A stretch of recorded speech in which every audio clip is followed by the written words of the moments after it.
Ticket नहीं दिए जाने की मांग यहां पर दूसरे गुट के बीजेपी कार्यकर्ताओं की ओर से की गई। नारेबाजी की गई। सुभाष काबरा के समर्थक बताए जा रहे हैं, जो तमाम लोग हाथों में तख्तियां लेकर के पहुंचे थे। यहां पर जैसे ही केंद्रीय मंत्री गजेंद्र सिंह शेखावत पहुंचे, उनकी गाड़ी के आगे आकर के नारेबाजी की और इसके बाद जब वासुदेव देवनानी के समर्थकों को भनक लगी तो वे भी यहां पर पहुंच गए। केंद्रीय मंत्री गजेंद्र सिंह शेखावत से बीजेपी के कार्यकर्ताओं ने मुलाकात की। कार्यालय में वासुदेव देवनानी समर्थकों ने भी शक्ति प्रदर्शन किया है।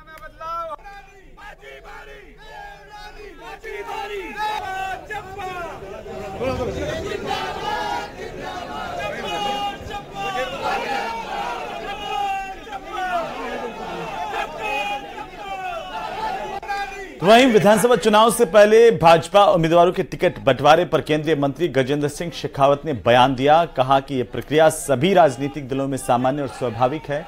भाजपा का परिवार काफी बड़ा है और भाजपा की सरकार बनना तय भी है, इसीलिए टिकट के आकांक्षियों की संख्या ज्यादा है। अगर किसी सांसद को विधानसभा का चुनाव लड़ने के लिए कहा गया तो ये केंद्रीय नेतृत्व का विशेष अधिकार है। ये सामान्य स्वाभाविक प्रक्रिया है सभी राजनीतिक दलों में, क्योंकि राजनीति स्वतः स्फूर्त प्रतिस्पर्धा का क्षेत्र है।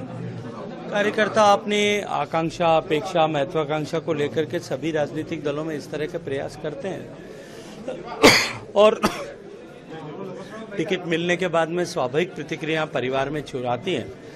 भारतीय जनता पार्टी का परिवार क्योंकि बहुत बड़ा भी है और ये तय है कि भारतीय जनता पार्टी की सरकार बनने वाली है, इसलिए भारतीय जनता पार्टी में टिकट के आकांक्षियों की संख्या कंपैरेटिवली ज्यादा है। मुझे लगता है अगले 1-2 दिन में सब विषय समाप्त हो जाएंगे। सांसदों को बताया गया कि कमजोर स्थिति मान रहे हैं, टिप्पणी भी की गई है ऐसी।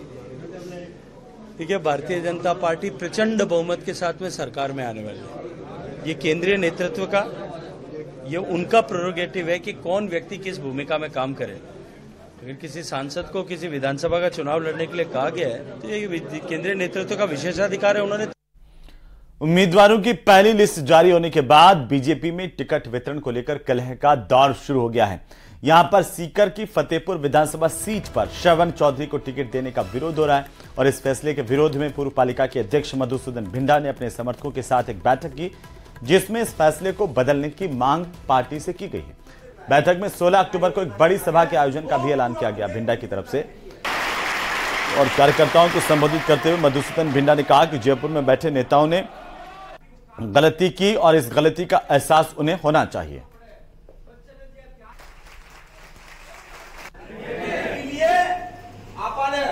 कोई घबराने की आवश्यकता को नहीं। जी का पीछे इतनी बड़ी ताकत है, वो कार्यकर्ता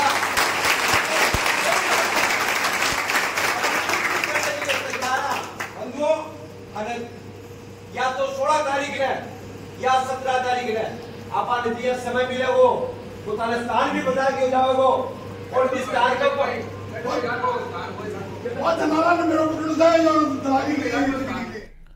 उधर टिकट बंटवारे पर नाराजगी को लेकर के बीजेपी के प्रदेश अध्यक्ष सीपी जोशी ने बड़ा बयान दिया है। सीपी जोशी ने कहा है कि कार्यकर्ताओं को मन छोटा करने की जरूरत नहीं है, क्योंकि सरकार बनने पर कई जिम्मेदारियां उन्हें मिल सकती है। इसके अलावा मंथन के बाद दूसरी सूची जारी करने की बात कही। नरपत सिंह राजवी और राजपाल सिंह शेखावत की नाराजगी पर उन्होंने कहा कि सबकी विचारधारा एक है और सबसे बात की जा रही है। हर कार्यकर्ता को काम और हर काम को कार्यकर्ता, इस नाते पार्टी सोच के चलती है। तो कोई विधानसभा में है, बाकी सरकार बनने के बाद अनेक ऐसे स्थान होते हैं जहाँ संगठन में अनेक स्थान होते हैं जहाँ हर कार्यकर्ता को कहीं न कहीं जिम्मेदारी दी जाती है। तो सभी लोगों के लिए लगता है कि कहीं किसी को छोटा मन करने की आवश्यकता नहीं है। निश्चित रूप से सभी कार्यकर्ताओं के बारे में पार्टी सोचती है। तो वहीं किसान के पोस्टर विवाद मामले को लेकर के भारतीय जनता पार्टी से राज्यसभा के सांसद राजेंद्र गहलोत ने एक अजीबोगरीब बयान दिया है। दरअसल बीकानेर में राज्यसभा सांसद राजेंद्र गहलोत ने कहा कि फोटो माधोराम के हम शक्ल का है, क्योंकि दुनिया में हर आदमी के 4 हम शक्ल होते हैं। आपको बता दें कि बीजेपी ने नहीं सहेगा राजस्थान अभियान के तहत एक पोस्टर जारी किया था। आरोप है कि बीजेपी ने जिस किसान का फोटो पोस्टर पर लगाया उसे अनुमति नहीं दी थी और किसान माधोराम ने बीजेपी की शिकायत सीएम से मिलकर की थी। अब इस पूरे मामले को लेकर के एक बार फिर से सियासी गर्माहट तेज हो गई है, क्योंकि राज्यसभा सांसद राजेंद्र गहलोत ने यह कहा है कि ये किसान के हमशक्ल का फोटो है।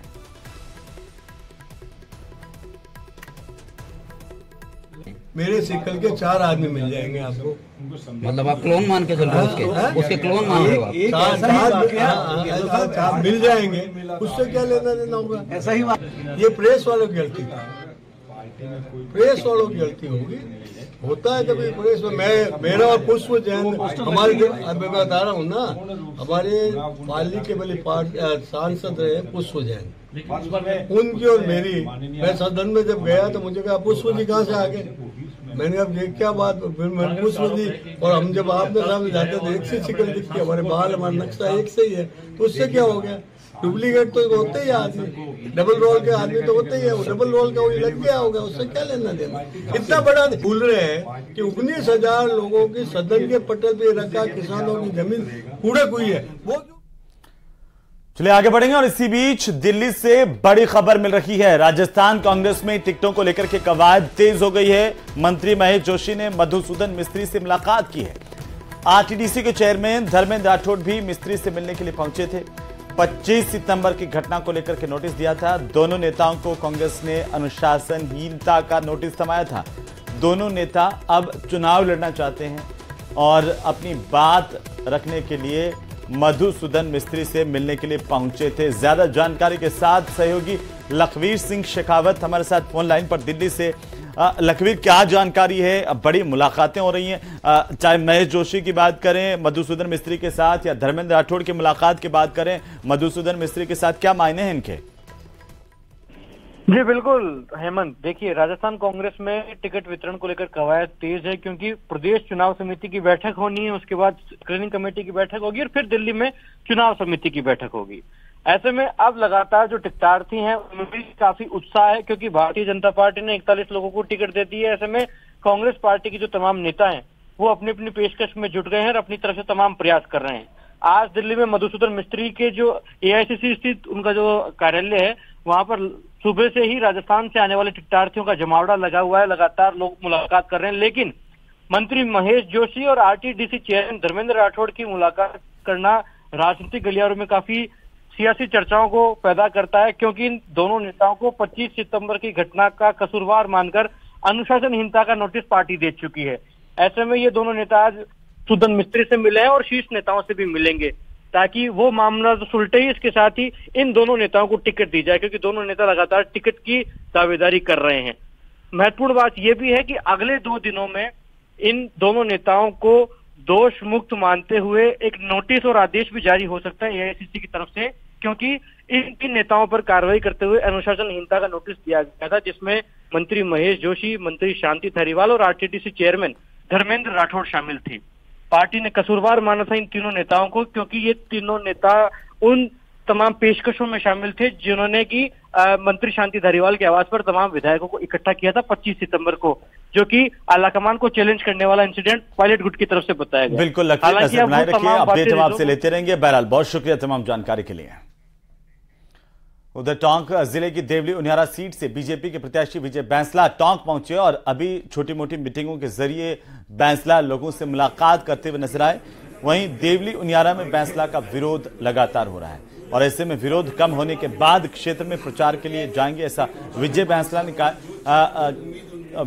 ने कहा कि अभी शुभ समय देख करके वे देवली उनियारा के लिए जाएंगे। हालांकि बैंसला शुभ काम की शुरुआत नवरात्र से करने की बात करते हुए दिखे। वहीं बैंसला को प्रत्याशी बनाए जाने के बाद गुर्जरों का रुख पायलट से हटकर बैंसला की ओर कितना आ पाता है, ये अभी देखना होगा।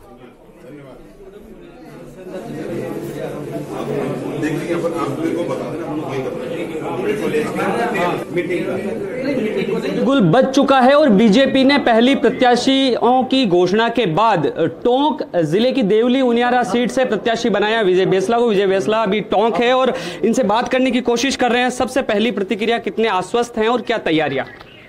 बहुत आश्वस्त हैं और अच्छी तैयारियां हैं और यही देवली उनियारा ही नहीं, पूरे राजस्थान में 2/3 बहुमत से भारतीय जनता पार्टी की सरकार बनने वाली, आप लिख लीजिए मेरे से। पहली सूची के बाद कहीं ना कहीं विरोध देखने को मिला था। प्रदेश बीजेपी के कार्यालय के बाहर भी विरोध हुआ था कल। हालांकि उसके बाद में राजेंद्र राठौड़ और विदुड़ी आए और प्रत्याशियों की घोषणा के बाद पहली बार टोंक आकर के कार्यकर्ताओं से बातचीत की और उन्होंने स्पष्ट कहा कि हमारे परिवार की बात है। क्या लगता है? परिवार की बात है और परिवार में मैटर सॉल्व हो जाते हैं। आप पर पार्टी ने विश्वास जताया है। गुर्जर बाहुल्य इलाका देवली उनियारा आता है।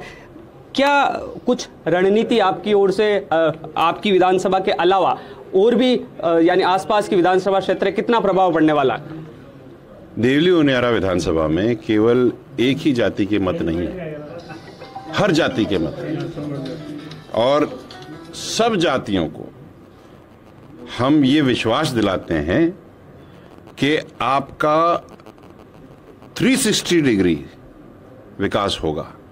ये बात गारंटेड से, ये भारतीय जनता पार्टी की तरफ से मान लीजिए, विजय बैंसला की तरफ से मान लीजिए, लेकिन ये होगा। कोई भी व्यक्ति, कोई भी समाज, कोई भी परिवार पीछे नहीं रहेगा, हम उसके साथ खड़े रहेंगे। सचिन पायलट को घेरने के लिए बीजेपी ने रणनीति के तहत पहले यहां से जो सांसद है वो सुखबीर सिंह जौनापुरिया है, विदुड़ी को यहां भेजा गया और अब आपको मैदान में उतारा। क्या मानते हैं कि पायलट की जो मैदान है उसमें यानी सेंधमारी की कोशिश बीजेपी कर रही है?